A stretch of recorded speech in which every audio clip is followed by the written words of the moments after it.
আসসালামু আলাইকুম সুপ্রিয় দর্শক, মূলত ফার্নিচার গ্লেজ করতে কী কী লাগে নাম সহকারে জেনে নিন। তো স্ক্রিনে যেটা দেখতে পারতেছেন আমরা একটা বয়ামে দিচ্ছি, এটার নাম হচ্ছে কারফা। তো দর্শক, এটা কি পরিমাণ লাগবে সেটাও আমি বলবো, তো ভিডিওটি কন্টিনিউ করবেন। তো এই যে পরিমাণ আমরা কারফা এই বয়ামটিতে দিচ্ছি, এখানে প্রায় আমরা 200 থেকে 250 গ্রাম কারফা ভিজাবো। তো বন্ধুরা, এই কারফাটা দিয়েই কিন্তু গ্লেজ হয় এবং কিভাবে হয় সম্পূর্ণটাই আপনাদেরকে দেখাবো আজকের এই ভিডিওটি দেখে। যারা গ্লেজের কাজ করতে চান তাদের জন্য ভালো হবে। এই যে দেখুন, এখন আমরা কারফাটা ভিজানোর পরে কিছুটা থিনার এটার সঙ্গে মিলিয়ে দিচ্ছি। গ্লেজ সম্পর্কে অনেকেই প্রশ্ন করেন, এটার কাজ হচ্ছে লাস্টে ফিনিশিংয়ের যে কাজ সেটাই। তো যাই হোক, তো আমরা এটা ভিজিয়ে রোদ্দুরে রেখে দিয়েছিলাম কিছুটা সময়। রোদ্দুরে রেখে দেওয়ার পর মিনিমাম আপনাকে 2 থেকে 3 ঘন্টা রেখে দিতে হবে, যাতে করে কারফাটি ভালোভাবে গলে যায়। এই বিষয়টা খেয়াল রাখবেন। যখন গলে যাবে তার পরবর্তীতে আবার এনে, ঠিক আছে, এই যে দেখুন আমরা এখন নিয়ে এসেছি।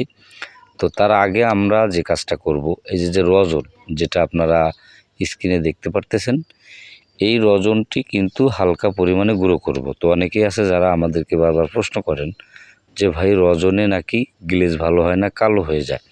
তো বন্ধুরা, আপনারা আমাদের মতো এই নিয়মে করে দেখতে পারেন। আমি আশা করব যে সেটা কখনোই কালো হবে না এবং সেই গ্লেজটা কখনোই নষ্ট হবে না। প্রত্যেকটি কাজের একটি টেকনিক থাকে, যদি আপনি টেকনিকটি অবলম্বন করতে পারেন তাহলে সেটা কখনোই ক্ষতি হবে না। তো যাই হোক, এই যে দেখুন আমরা ভালোভাবে মিহিন করে গুঁড়ো করে নিচ্ছি। তো এইভাবে আপনাকে গুঁড়ো করে নিতে হবে। যে দেখুন, এটা যতটা গুঁড়ো করে নিতে পারবেন ততটাই ভালো। তো এর পরবর্তীতে ওই যে কারফাটি আমরা ভিজিয়েছিলাম সেটা আমরা পরিমাণ অনুযায়ী এখানে ঢেলে দিচ্ছি। তো বন্ধুরা, আরেকটা বিষয় হচ্ছে কারফাটা কিন্তু প্রচুর পরিমাণে মোটা এবং ঘন রয়েছে। তো এর জন্য এখানে আমরা নিয়ম অনুযায়ী পরিমাণ যতটুকু দরকার ততটুকু দিলাম। এখন আমরা এটার সঙ্গে কাঁচা থিনারটা মেলাবো, হ্যাঁ, যাতে করে একটু তরল হয়।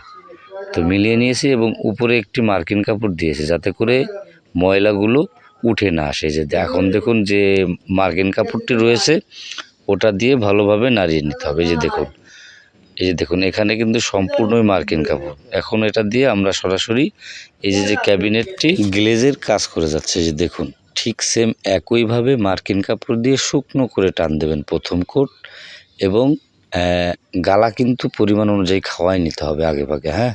এই যে দেখুন আমরা মাত্র একটা টান দিয়েছি, এতে করেই কিন্তু এটা চকচকা একটা গ্লেজের ভাব দেখা যাচ্ছে।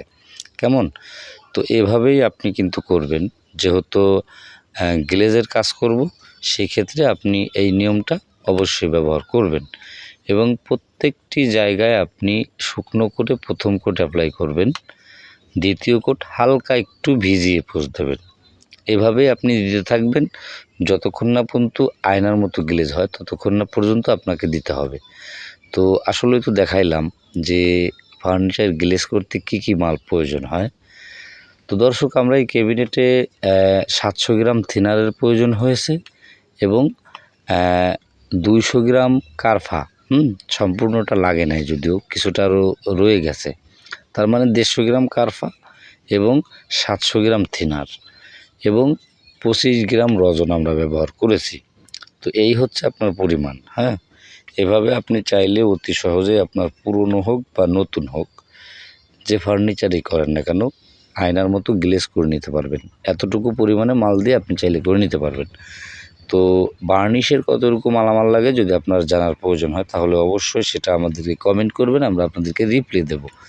তো বন্ধুরা, এই ক্যাবিনেটের ভিডিও হয়তো বা আগের একটি দিয়েছিলাম, আজকে শুধুমাত্র গ্লেজ দেখানোর উদ্দেশ্যেই শটটি নিলাম। তো আশা করব যে আজকের এই ভিডিও দেখে আপনাদের অনেকটাই হেল্পফুল হবে।